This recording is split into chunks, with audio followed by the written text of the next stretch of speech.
तो welcome all of you. और आज का टॉपिक है कि हम अपने घर को, अपने ऑफिस को पॉजिटिव एनर्जी से कैसे भर सकते हैं।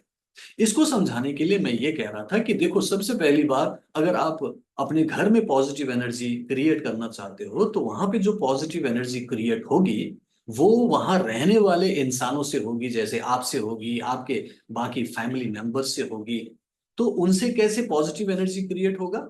आपकी अपनी सोच से। मतलब आप क्या सोचते हो, आपके फैमिली मेंबर्स क्या सोच रहे हैं, कैसे वो घर में बिहेव करते हैं, व्यवहार करते हैं, किस टाइप से वो लोग बोलते हैं, क्या करते हैं, किस तरीके से उनका वहां पे बॉडी लैंग्वेज होता है, उससे घर में एक एनर्जी क्रिएट होती है।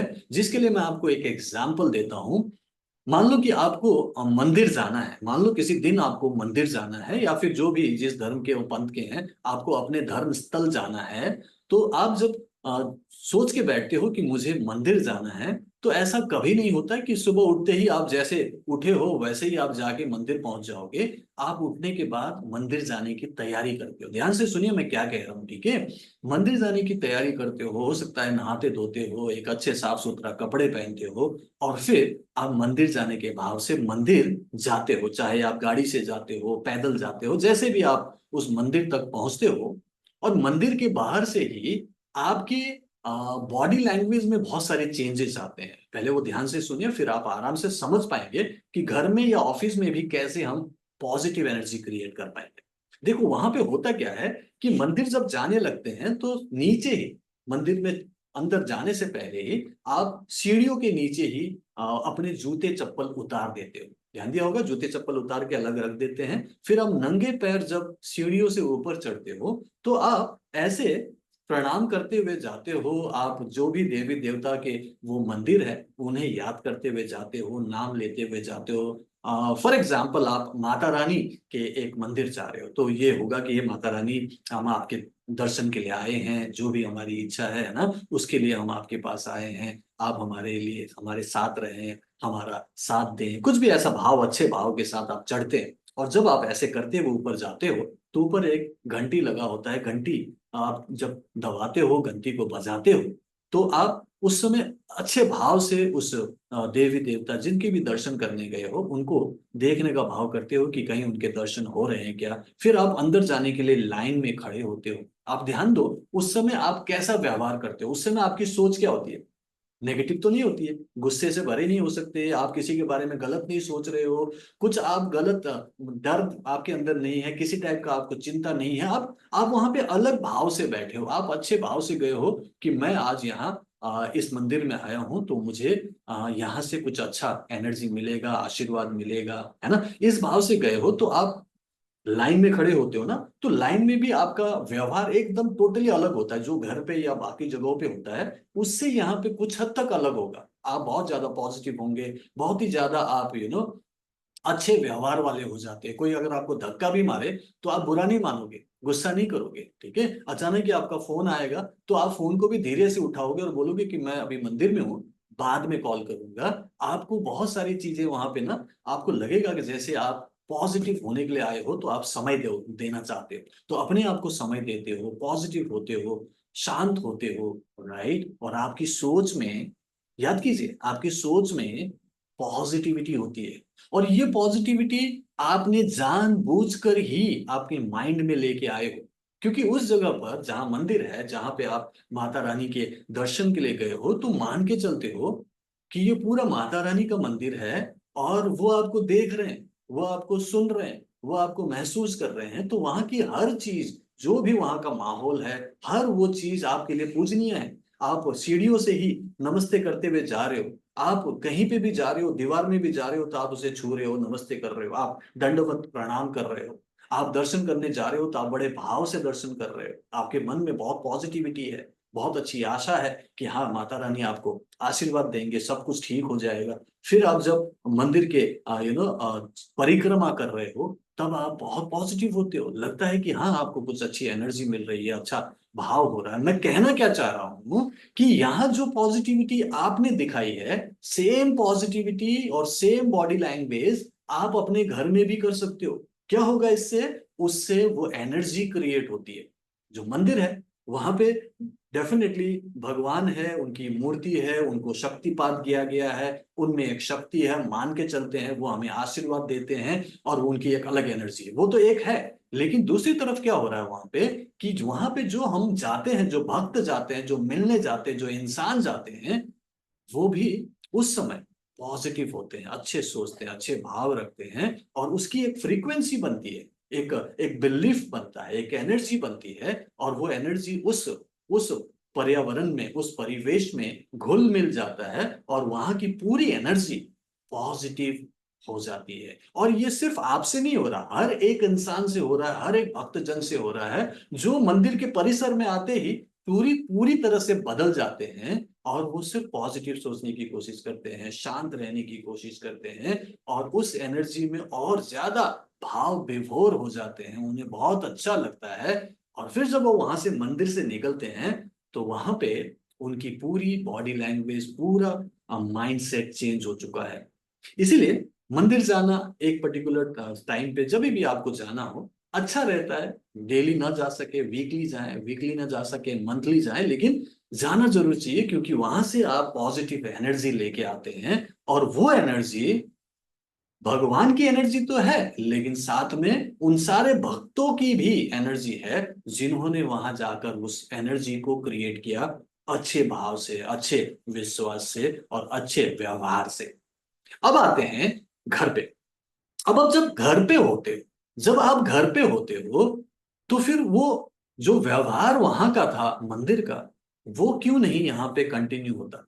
वहां जो आप सोच रहे थे, शांत भाव था, पॉजिटिव था, आशा से भरे थे, वहां लगता था कि सब कुछ ठीक हो जाएगा, माता रानी सब ठीक कर देगी, तो घर पे ऐसा क्यों नहीं होता? मतलब यह है कि अगर आप जो मंदिर में सोच रहे थे, जैसा व्यवहार कर रहे थे, जैसा विश्वास कर रहे थे, वही चीज अगर आप अपने घर पे करो, सबसे पहली बात, आपका घर की, जो आपकी घर की एनर्जी है, वो चेंज होने लगेगी, वैसे ही जैसे मंदिर में होता है। क्योंकि अब यहाँ पे आप हो, आपके परिवारजन हैं, और वो लोग अगर पॉजिटिव रहे, अच्छा सोचे, अच्छा व्यवहार करे, तो घर की एनर्जी चेंज होगी। और ये बहुत ही बेसिक फाउंडेशनल बात कर रहा हूं कि ऐसा होना चाहिए। लेकिन आप लोग बोलोगे सर यही तो प्रॉब्लम है, घर में बहुत सारे टेंशन होते हैं, बहुत सारे काम होते हैं। मैं तो चलो पॉजिटिव हो भी जाऊं, लेकिन मेरी फैमिली मेंबर्स हैं, हस्बैंड है, वाइफ है, सास है, ससुर है, मेरे बच्चे हैं, या फिर कोई भी है, वो पॉजिटिव नहीं है, उनकी दुनिया भर की प्रॉब्लम है, वो गुस्सा करते हैं, वो इरिटेट होते हैं। तो सबसे पहला काम आपको क्या करना है, एज अ आरएमपी प्रैक्टिशनर, अपने घर में एक डिसिप्लिन ठीक लेके आइए। ओके, आपको एक डिसिप्लिन क्रिएट करना पड़ेगा, एक नियम बनानी पड़ेगी, कि घर में आओ तो जूते चप्पल बाहर छोड़ के आओ, और जूते चप्पल बाहर छोड़ा है तो बाहर का टेंशन भी बाहर ही छोड़ के आओ। बाहर जो भी हुआ हो, पड़ोसी में कुछ हुआ हो, मार्केट में कुछ हुआ हो, आपके ऑफिस में कुछ हुआ हो, आपके दुकान में कुछ हुआ हो, वो लेके मत आओ। वहां की नेगेटिविटी नहीं लाना। जूते चप्पल छोड़ने का मतलब नेगेटिव एनर्जी बाहर छोड़ो, और घर के अंदर आओ तो शांत होके आओ। घर के अंदर आप आओ तो एकदम शांत होके आओ, जैसे मंदिर में जा रहे थे वैसे घर भी है। घर एक मंदिर है, क्योंकि यही यही है। मंदिर में तो फिर भी आपने आधा एक घंटा बिताया, लेकिन घर में तो आपको हमेशा रहना है, 8 घंटे, 10 घंटे, 12 घंटे, कभी कभी 24 घंटे आप तो घर पे रह रहे हो। तो घर पे अगर रह रहे हो, तो घर में तो मैक्सिमम एनर्जी आपकी पॉजिटिव होनी चाहिए। लेकिन अगर आपसे ही नेगेटिव एनर्जी जा रही है, तो ऑफ कोर्स वहां पे नेगेटिविटी बढ़ेगी, जो आपको ही दिक्कत देगा। तो शुरुआत कहां से होनी चाहिए? अपने से कीजिए, चैरिटी बिगिंस एट होम। खुद कीजिए, करके दिखाइए कि आप घर में शांत है, आप रिएक्ट नहीं करते, रेस्पॉन्ड करते हैं, पॉजिटिव रहते हैं, गुस्सा इरिटेशन आपका सबसाइडेड है, आप हमेशा सोच विचार कर बात करते हो, आप सॉफ्टली बात करते हो। चिल्लाना, गुस्सा करना घर में नहीं चलेगा। तो आप दूसरों को बोल सकते हो कि भाई ये जो लड़ाई झगड़ा है, चिल्लाना है, गुस्सा करना है, वो अलग करो, घर के बाहर कर लिया करो।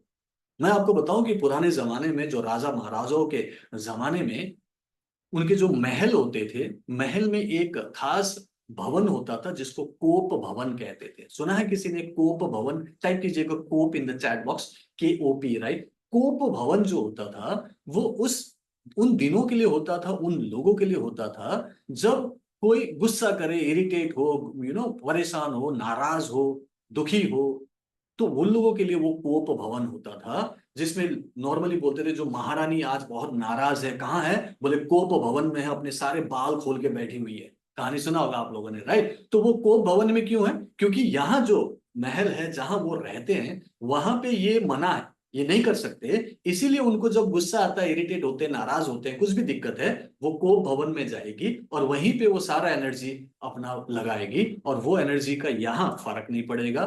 तो उसलिए वो कोप भवन हो। अब आज के जमाने में कोप भवन तो है नहीं, हमें तो इसी घर में रहना है, तो हमें क्या करना पड़ेगा? हमें एक नियम बनानी पड़ेगी कि गुस्सा नहीं करना, इरिटेट नहीं होना, फालतू की बात नहीं करना, चिल्ला चिल्ला के बात नहीं करना, गाली गलौज नहीं करना, झगड़ा तो कतई नहीं करना। अब ये अगर हम कर पाए, नॉर्मली विदाउट रेकी मैं बात कर रहा हूं, कर पाए तो बहुत अच्छी बात है, लेकिन नहीं कर पाए, कोई बात नहीं। करना क्या है? हमें घर में पॉजिटिव एनर्जी क्रिएट करने के लिए आरएमपी को यूज करेंगे। नॉर्मली आप एक गिलास पानी, एक कटोरी पानी ले सकते हैं। लेने के बाद उसको आप चौकुरे सेहकी और चौकुरे से चार्ज कर सकते हैं कि मेरा पूरा घर पॉजिटिव एनर्जी से भर रहा है। जो भी नेगेटिविटी है, जो भी गुस्सा, इरिटेशन, चिंता, डर, दर्द, जो भी यहाँ पे अलग टाइप के भाव हैं, जो नेगेटिव है, नकारात्मक ऊर्जा, सब मेरे घर से भाग रही है। मेरा पूरा घर पॉजिटिव एनर्जी से भर रहा है। मेरे घर के लोग आजकल पॉजिटिव रहते हैं, मेरे घर के लोग आजकल खुश रहते हैं, एक दूसरे के साथ मिलके रहते हैं, आराम से बात करते हैं, प्यार से बात करते हैं, और मेरे घर में सुख है, शांति है, बहुत पॉजिटिविटी है। ऐसा भाव करके पानी को चार्ज कर सकते हैं, और उस पानी को आप पूरे घर में छिड़क सकते हैं। हर घर के कोनों में आप छिड़क सकते हैं, मेनली उन उन जगहों पर, उन कमरों में जहां आपके घर के ऐसे सदस्य रहते हैं जो गुस्से में है, इरिटेशन में है, परेशानी है, जिनको कोप भवन में रहने की जरूरत है, उनको आप छिड़काव कर सकते हैं। ठीक है? आप एक अगरबत्ती तो ले सकते हैं, दो चार अगरबत्ती ले सकते हैं, उसे भी चौकुरे से, एक ही चौकुरे से चार्ज कर सकते हैं, और उस अगरबत्ती को जलाकर उसके धुएं से पूरे घर में स्मजिंग कर सकते हैं। उससे भी आप चौकुरे बना सकते हो, चौकुरे चौकुरे चौकुरे, मेरे पूरे घर को शुद्ध करो, शुद्ध करो, शुद्ध करो, सेहे की सेहे की, मेरे पूरे घर को बैलेंस करो, बैलेंस करो, बैलेंस करो, एंड चौकुरे चौकुरे चौकुरे, मेरे पूरे घर को पूरी तरह से पॉजिटिव एनर्जी से चार्ज करो, चार्ज करो, चार्ज करो। ऐसे भाव करके उस अगरबत्ती को पूरे घर में आप घुमा सकते हो, नॉर्मली जैसे हम घुमाते हैं। इससे भी पॉजिटिव एनर्जी आएगी। हफ्ते में एक दिन आप नमक के पानी का पोछा लगा सकते हो, सॉल्ट वाटर से आप पोछा लगवा सकते हो, लगा सकते हो। अगर बहुत ज्यादा नेगेटिविटी लग रही है आपको घर में, ठीक है, आपके घर में या घर के किसी खास कमरे में, किसी के कमरे में, तो उस कमरे में आप नमक के पानी का पोछा कम से कम 3 दिन लगातार लगवाइए। 3 दिन लगातार, आज कल परसों 3 दिन लगाया और रुक जाएंगे। ठीक है? फिर उसका प्रभाव देखेंगे, फिर जरूरत के अनुसार महीने में एक बार या हफ्ते में एक बार नमक के पानी का पोछा लगाएंगे। क्योंकि जिस पर्टिकुलर कमरे में आपको नेगेटिव एनर्जी ज्यादा लगती है, या जिस सदस्य के कमरे में नेगेटिविटी ज्यादा है, कोई बीमार है, परेशान है, गुस्से में है, तो उसके जो बेड है, जो चारपाई है, चारपाई में जो चार पहिए लगे होंगे, चारपाई लगे होंगे, उसमें आप कटोरी रख सकते हैं, कटोरी में नमक भर के रख सकते हैं। सो नमक भर के जो कटोरा है, वो आपने 4 जगहों पर बेड के नीचे लगाना है, और उस नमक के गीले होने तक उसे वैसे ही रखना है। जब गीला हो जाए, वो कुछ दिनों में गीला हो जाएगा, फिर उस नमक को आप नाली में डालकर धो धा के साफ करके वापस सूखा सॉल्ट जो नमक है वो लगा के आप रख सकते हो। आपका जो बाथरूम या टॉयलेट है, आपका जो टॉयलेट है, वहां पर भी एक कटोरी नमक का आप डाल के रख दोगे। कब तक? जब तक वो पूरा गीला नहीं हो जाता। गीला होने पर उसे फ्लश कर दो, साफ कर लो, सूखा कर लो, फिर उसमें आप सूखा नमक वापस भर दो। ऐसे करने से भी नेगेटिव एनर्जी एब्जॉर्ब होता है और आपके घर में पॉजिटिविटी आ सकती है, राइट? लेकिन मेनली आपके घर में पॉजिटिविटी आने के लिए आप हीलिंग भी कर सकते हो। ठीक है? व्यवहार की बात कर दी, सोच की बात कर दी। आपको ऐसा मानना है कि आपका घर मंदिर है, और घर में वैसे ही व्यवहार करना है जैसे कि आप मंदिर में करते हैं या करते, राइट? तो वो आपने यहाँ करना है। बाकी पानी का मैंने बताया, आप कर सकते हो, अगरबत्ती से आप चार्ज कर सकते हो, आप प्लस मैंने नमक का बताया, वो आप कर सकते हो। एंड और क्या कर सकते हैं? और आरएमपी से आप अपनी हीलिंग कर सकते हैं। ठीक है? अपनी हीलिंग कीजिए, 12 पॉइंट्स की हीलिंग है। ठीक है, अपनी 12 पॉइंट्स की हीलिंग के प्लस आपको क्या करना पड़ेगा, अपने माइंड की पूरी मैक्सिमम हीलिंग कीजिए, अपने आंखों पे ज्यादा से ज्यादा हीलिंग करें, अपने अपने जो आपका ये कनपट्टी है यहाँ पे ज्यादा से ज्यादा हीलिंग करें, अपने थर्ड आई की हीलिंग करें। कुल मिला के ये एरिया जिससे कि आप सोचते हो ज्यादा, उसे आपने हील करके पॉजिटिव बनाना है। और जिससे आपको घर में दिक्कत है, जो भी सदस्य ज्यादा नेगेटिव एनर्जी क्रिएट करने वाला है, चाहे वो कोई भी हो, उसे या तो आप टच हीलिंग दे सकते हो, 12 पॉइंट्स की हीलिंग और सिर पे ज्यादा हीलिंग, या फिर उसे डिस्टेंस हीलिंग दे सकते हो। अब उसकी जो भी प्रॉब्लम है, बीमारी है, उस अनुसार भी हीलिंग तो कर ही सकते हो, लेकिन चूंकि आज का टॉपिक शांति का है, पॉजिटिविटी का है, तो आपको उसके दिमाग पर, थर्ड आई पर ज्यादा हीलिंग देना है। तो जैसे जैसे हीलिंग देने लगेंगे, वैसे वैसे उसको पॉजिटिविटी मिलेगी, आपको पॉजिटिविटी मिलेगी, और आपकी सोच और उसकी सोच पॉजिटिव होने से घर में शांति आने लगेगी। सो शांति का माहौल होना बहुत जरूरी है, और उसके लिए आप जो बन पड़े कीजिए। साम दाम दंड भेद जो आपको लगे करना चाहिए, लेकिन भाव आपका पॉजिटिव होगा, सर्व के कल्याण में होगा। और जब आप करें तो आपको लगना चाहिए कि हाँ, सब कुछ ठीक हो जाएगा, पॉजिटिविटी आएगा, मैं भी इस लायक हूँ और मैं ये कर सकता हूँ। मैंने ये करके देखा है, रितु मैम ने भी इस चीज को किया है, और रितु मैम तो ज्यादा से ज्यादा करती है घर की शांति के लिए, पॉजिटिव रहती है, बहुत ही लो वॉइस में बात करती है, कई बार तो मुझे सुनाई नहीं देता वो क्या बोल रही है। घर में हमारा चिल्लाना, गुस्सा करना, इरिटेट होना, झगड़ा करना टोटली मना है। और हमारे घर में हम कोशिश करते हैं कि किसी को भी क्रिटिसाइज ना करें, किसी के बारे में बात ना हो। हम किसी इंसान के बारे में ज्यादा बात नहीं करते, हम इवेंट के बारे में बात करते हैं, हम सिचुएशंस को बेटर बनाने की बात करते हैं, अपनी लाइफ को ठीक करने की बात करते हैं, और अपने आसपास के लोगों के अच्छे के लिए सोचते हैं। और जब हम ऐसा करते हैं, जब हम नेगेटिव नहीं सोचते और पॉजिटिव ही हम सोचते हैं, तो हमारे घर में भी शांति ही शांति होती है, जो कि दिखता भी है और आप लोगों ने भी महसूस किया होगा। बाकी आप लोग अपनी लाइफ को बेटर बनाने के लिए और क्या क्या करते हो, क्या क्या होता है करने से शांति मिलती है, वो आप मुझे कमेंट बॉक्स में या चैट बॉक्स में बता सकते हो। फिलहाल मुझे जितना आता है, जितना मुझे पता है, जो काम करता है, वो मैंने आपको बता दिया। सो मेरी तरफ से आपको शुभकामनाएं। Keep healing, keep smiling, and reiki bless you. करते रहिए, अपनी लाइफ को बेटर बनाइए। हीलिंग करके शांति मिलेगी, बाकी जो आज मैंने बताई उससे भी बहुत बहुत फायदा होता है। मैं कर रहा हूं, यहाँ हुआ है तो वहां भी हो जाएगा, करके देखिएगा। चलिए, मैं आपको अब अगले सेगमेंट में लेके जाता हूँ, एक्सपीरियंस शेयरिंग में। Thank you so much for listening to this talk. I hope you believe कि आपको ये अच्छा लगा। अगर ये अच्छा लगा तो इसे लाइक एंड शेयर कीजिएगा, और मैं आपको अगले वीडियो में मिलता हूँ। Bye bye, take care, thank you very much, reiki bless you.